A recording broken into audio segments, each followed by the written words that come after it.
Today, we are going over the fifth strategy of war. Without further ado, let us get into it. The fifth strategy of war: avoid the snares of groupthink, the command and control strategy.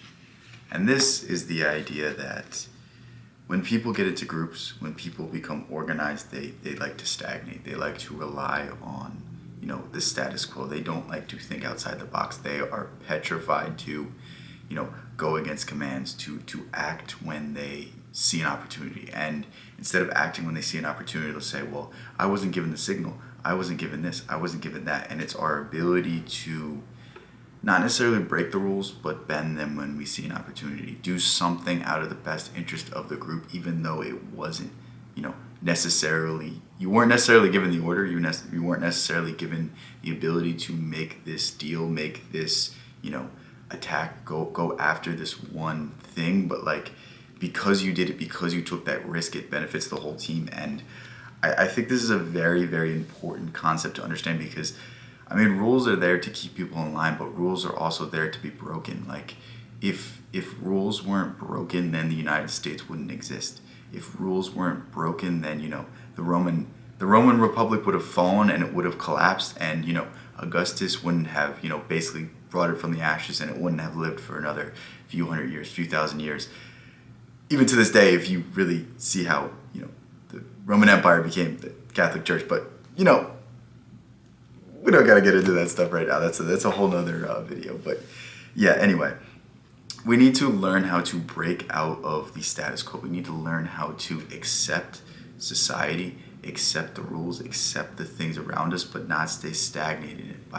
By learning to be objective, by learning to see the good and bad, the ebbs and flows, and not necessarily being an outcast, not necessarily being rebellious, but knowing when to rebel, knowing when to, stick your neck out, knowing when to do something that is against protocol. And this is really the defining aspect of what made Napoleon so great. Napoleon knew strategy, but he didn't necessarily apply it.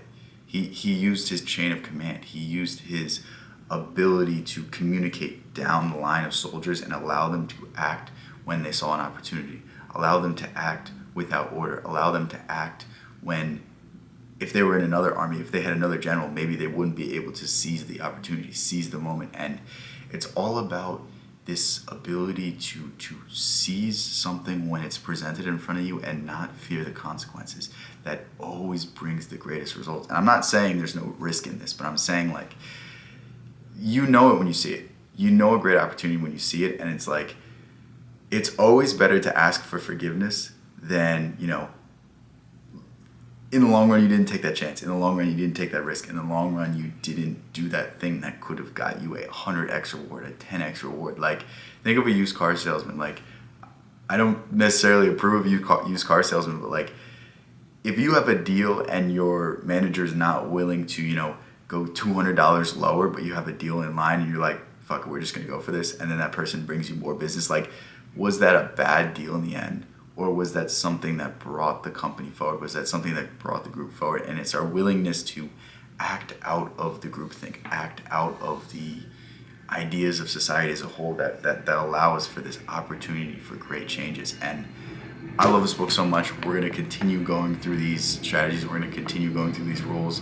Hopefully you learn something. And at the very least, I'm learning things. At the very least, I'm learning how to explain these ideas and apply them in unique scenarios and apply them in my own life. So again, I love this book. I'll leave a link to this in the description. If you want to get more from me, if you want to know when I'm streaming, go ahead, join my Discord. On top of that, I have a school community with all of my courses, and I think there's 13 in there right now.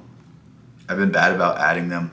I'm going to add more, so there'll probably be upwards of 20 very soon. And yeah, that's just a fun place. And the first 50 people that join that are going to get in for free. After that, it's going to be paid. So if you don't want to pay me a cent, go ahead, join that. Go ahead and be part of that, because I just want to share more of my ideas, more of myself. And I really like writing. I really do. And it's really inspiring to me. And it's, a process of me learning how to become better at writing. And you guys get to join in that process and get in on a ground level. So can't thank you guys enough. Appreciate you guys so much, and more of these rules to come.